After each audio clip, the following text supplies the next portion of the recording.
Hello friends, unique commerce अकॅडमीच्या online लेक्चरमध्ये तुमचं पुन्हा एकदा स्वागत आहे. मित्रांनो, आपण आजच्या व्हिडिओमध्ये आपला जो विषय आहे, विषय अर्थशास्त्र मीन्स इकॉनॉमिक्स, या विषयाचं मुलं जे काही प्रकरण क्रमांक 3 आहे, मागणीचे विश्लेषण, या प्रकरणातील मुलांनो आज आपण पुढच्या पॉइंटला सुरुवात करत आहोत. आपल्या पुढच्या पॉइंटचं नाव आहे मागणीतील विचलन.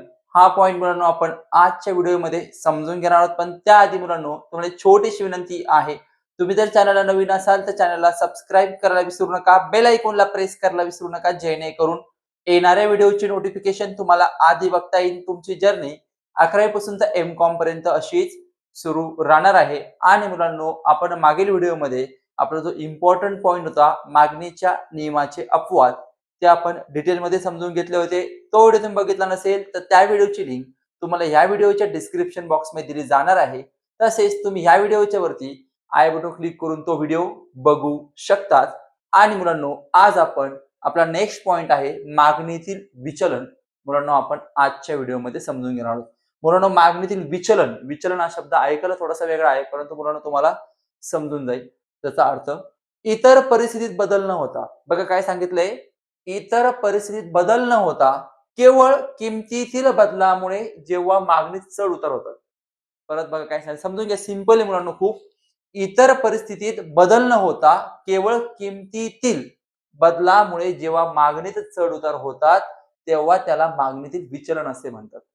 म्हणजे मुलांनो, इतर परिस्थितीत बदल होत नाही, इतर परिस्थिती स्थिर आहे, परंतु फक्त काय आहे, किमतीतील बदलामुळे जेव्हा मागणीत चढ उतार होतो, म्हणजे किमतीतील बदलामुळे एक तर मागणी वाढते किंवा मागणी कमी होते, याला मुलांना म्हणायचं मागणीतील विचलन. म्हणजे किमतीत बदल झालाय, समजा उदाहरण घ्या, किंमत कमी झाली, यामुळे मागणीत बदल होतो. आता किंमत कमी झाल्यामुळे मागणी वाढणार, हा झाला मागणीतला बदल. आणि किंमत वाढल्यावर मागणी काय होणार, कमी होणार, हा पण झाला काय, मागणीतला बदल. म्हणजे चढ उतार म्हणजे कमी जास्त होते. काय कमी जास्त होते मुलांनो, मागणी.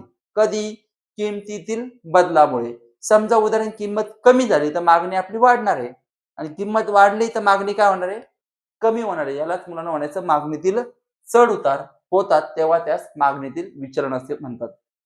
आता एक्झाम्पल घ्या, अजून सोपं करून सांगतो अर्ध्या मिनिटामध्ये उदाहरण. समजा आपल्याकडे आंबे भेटतात, मँगो. समजा मँगो ₹50 किलो असेल आणि आपली 1 किलोची मागणी. किती किलोची मागणी, 1 किलो. मँगोची किंमत मुलांनो 50 वरून, म्हणजे आंब्याची किंमत प्रति किलो ₹100 झाली. 50 वरून किंमत किती झाली, 100. तर मुलांनो, आपण आपली मागणी कमी होणार आहे, आपण अर्धा किलोचीच मागणी करू. कितीची मागणी करू, अर्धा किलो. परंतु मुलांनो, ते ₹50 किलोच्या आंब्याचे ₹25 झाले. तर 25 दुने 50, आपण 2 किलोची मागणी करणार. म्हणजे किंमत कमी झाल्यावर मागणी वाढते आणि किंमत वाढल्यावर मागणी कमी होते. हेच मुलांनो यावरून लक्षात येते. आता मुलांनो, त्याचे 2 प्रकार पडतात. मागणीतील जे विचलन आहे त्याचे 2 प्रकार आहेत. पहिला प्रकार आहे मागणीतील विस्तार. मागणीतील काय आहे, विस्तार. म्हणजे मुलांनो, मागणीतील विस्तारामध्ये मागणी वाढत असते. त्याला दुसरा शब्द काय, प्रसरण. मुलांनो, मागणीतील विस्तार म्हणजे एका प्रकारची ती मागणी काय होत असते, वाढत असते. ती मागणीतील वाढ असते. तर बघा, त्याच्यामध्ये काय म्हटलं तुम्हाला, इतर परिस्थितीत बदल न होता. इतर परिस्थितीत बदल होतच नाही मुलांनो, म्हणून म्हणले इतर परिस्थितीत बदल न होता. तुम्ही म्हणाल सर, इतर परिस्थिती काय आहे? समजा मुलांनो, आवडी-निवडी असेल, सवयी, फॅशन्स, याच्यामध्ये बदल नाही होत. म्हणजे व्यक्तीच्या आवडी-निवडी, व्यक्तीच्या सवयी, व्यक्तीच्या फॅशन्समध्ये बदल नाही होत. इतर परिस्थितीत बदल न होता फक्त किंमत कमी झाल्याने, फक्त किंमत कमी झाल्याने मागणीत वाढ होते. इतर परिस्थिती स्थिर आहे, फक्त किंमत कमी झाल्याने मागणीत वाढ होते, तेव्हा त्यास मागणीतील विस्तार असे म्हणतात. विस्तार म्हणजे मुलांनो वाढच एक प्रकारे. म्हणजे ज्यावेळेस किंमत कमी झाल्याने जेव्हा मागणीत वाढ होते, त्याला आपण काय म्हणतो, मागणीतील विस्तार म्हणतो. मुलांनो, इतर पैसे बदल न होता, बघा इथलंच वाक्य इथे त्यांनी घेतलेलं आहे. तीच व्याख्या आहे बघा. इतर परिस्थितीत बदल न होता किंमत कमी झाल्याने ज्यावेळेस मागणीत वाढ होते, त्याला काय म्हणायचं, मागणीतील विस्तार म्हणायचं. बरोबर आहे. मग आता मुलांनो, हे आपण तुम्हाला मी सांगितली व्याख्या, पण हे प्रूव्ह करावं लागेल ना आपल्याला. हे प्रूव्ह करावं लागेल. यासाठी मुलांनो आकृती असते. काय असते मुलांनो, प्रूव्ह करण्यासाठी आकृती, ज्याला आपण डायग्राम म्हणतो, ती आता मुलांनो आपण समजून घेऊया. तर बघा मुलांनो, तुम्हाला त्यांनी समजून घेताना बघा, इथे बघा तुम्हाला अ या अक्षर दिलेला आहे. आता मुलांनो, सगळ्यात पहिले बेसिक, अ या अक्षर आपण काय घेत असतो, किंमत, आणि अक्षर काय घेत असतो, मागणी. हे तर बेसिक. प्रत्येक अर्थशास्त्र विषयाच्या प्रत्येक आकृतीत किंमत ही कोणते अक्षर असते? य अक्षर असते आणि मागणी ही कोणते अक्षर असते? श अक्षर असते. आता बघा आपल्याला काय सांगितलेलं आहे विस्तार आहे ना म्हणजे मागणी वाढली हे तुम्हाला क्लिअर आहे. मग तुम्हाला ह्या आकृतीत मागणी वाढलेली दाखवायची. काय दाखवायची? मागणी वाढलेली दाखवायची. आता बघा सेंटेन्स प्रमाणे द्यायचा. बघा इतर परिस्थिती बदल नव्हता. फक्त किंमत कमी झाल्याने. किंमत काय झाली आता? कमी आणि मागणी काय झाली? वाढली. मग आता बघा आपण या अक्षर किंमत घेतलेली बरोबर? मग आता बघा मुलांनो क वरून क एक एवढी किंमत काय झाली मुलांनो? कमी झालेली. क वरून क एक एवढी किंमत कमी झाली असता ब वरून ब एक एवढी मागणी वाढलेली. बघा मुलांनो क वरून क एक एवढी किंमत कमी झाली आणि ब वरून ब एक एवढी मागणी वाढली. मग तुम्ही म्हणाल सर क वरती एक क एक खाली तुम्हाला एक लॉजिक सांगतो. जनरली आपल्याला माहिती आहे क म्हणजे सगळ्यात छोटा असतो. क एक त्याच्यापेक्षा मोठा. बरोबर की नाही? मग क मोठा क एक मोठा, क एक मोठा आपल्याला माहिती आहे. पण आपल्याला प्रूव्ह काय करायचंय? किंमत कमी झालेली. किंमत काय झालेली? कमी. म्हणून वरती क घेतलेला बघा. क वरून क एक ही किंमत कमी होते. खाली जाते म्हणजे काय होते? कमी होते.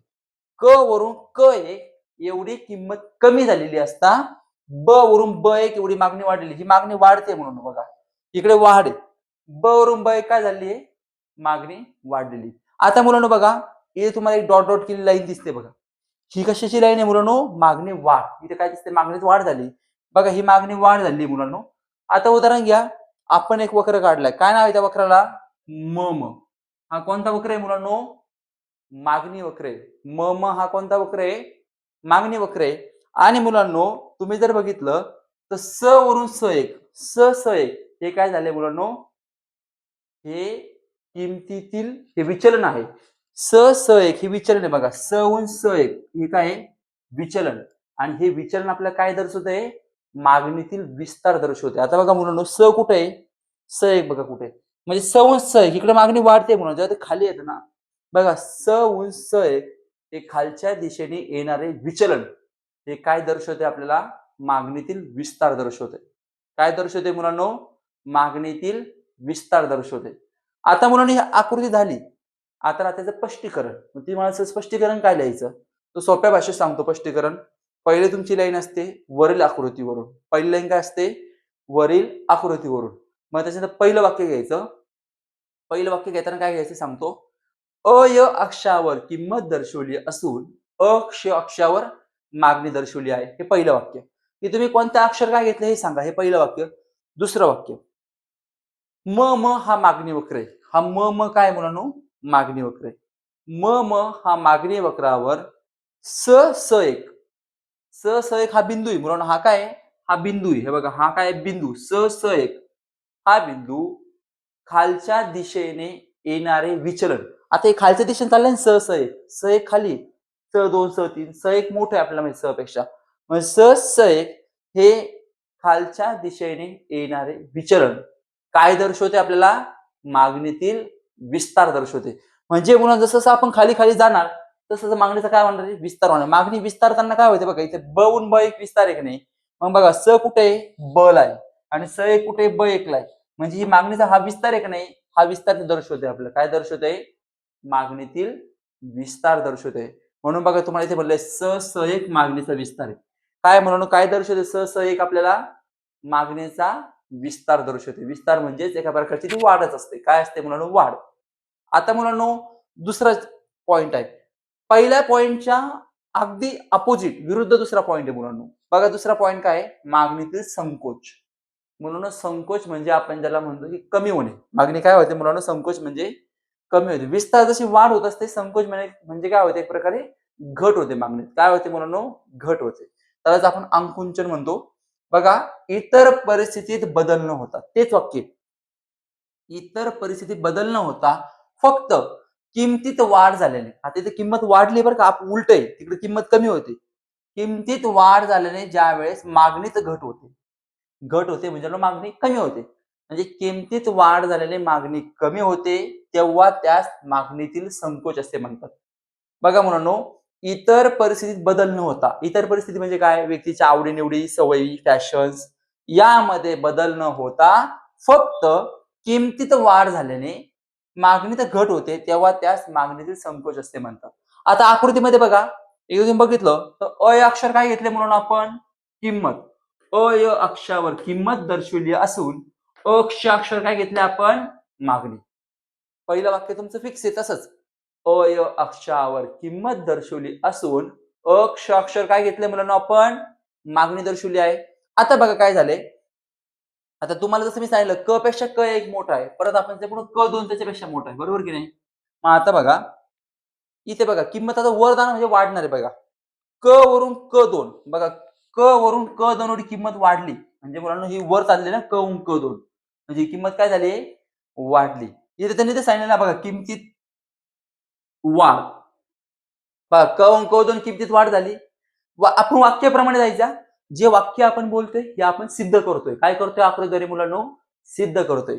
मग क वरून क 2 एवढी किंमतीत वाढ झाली असता पुढे काय म्हणाले ते? मागणीत घट होते. बघा ब वरून ब 2 आता उलटं झालं. इकडे बघा. इकडे चाललंय ब 2 म्हणजे हे कमी होते इकडे. आपल्याला माहिती आहे इकडे काय असते मागणी वाढत असते. जसं आपण पहिल्या आकृतीत बघितलं बघा. आता उलटं चाललंय. ब वरून ब 2 काय झाली? ब वरून ब 2 मागणी घटली मुलांनो. बघा आता ब ब1 ब2 असं होतं. पण आता बघा तुम्ही जर बघितलं तुमच्या इकडं ब2 आहे. म्हणजे ब पासून ब2 इकडे ह्या बाजूला म्हणलं तिकडे कमी होणार ना. मग ब वरून ब2 एवढी मागणीत घट झाली आहे. आता बघा तुम्हाला हा डॉट डॉटचा जो कॉलम दिसतोय मुलांनो हा काय? किमतीतील बदल आहे. किमतीतील वाढ आहे. ही काय मुलांनो? किमतीतील वाढ. जसं बघा इथे मागणीतील वाढ होते. हा खालचा मागणीतील वाढीचा होता. हा कोणत्या वाढीचा आहे? किमतीतील वाढ आहे. कशातील वाढ आहे मुलांनो? किमतीतील वाढ. आता बघा म हा कोणता वक्र आहे मुलांनो? म हा मागणी वक्र आहे. कोणता वक्र आहे? मागणी वक्र.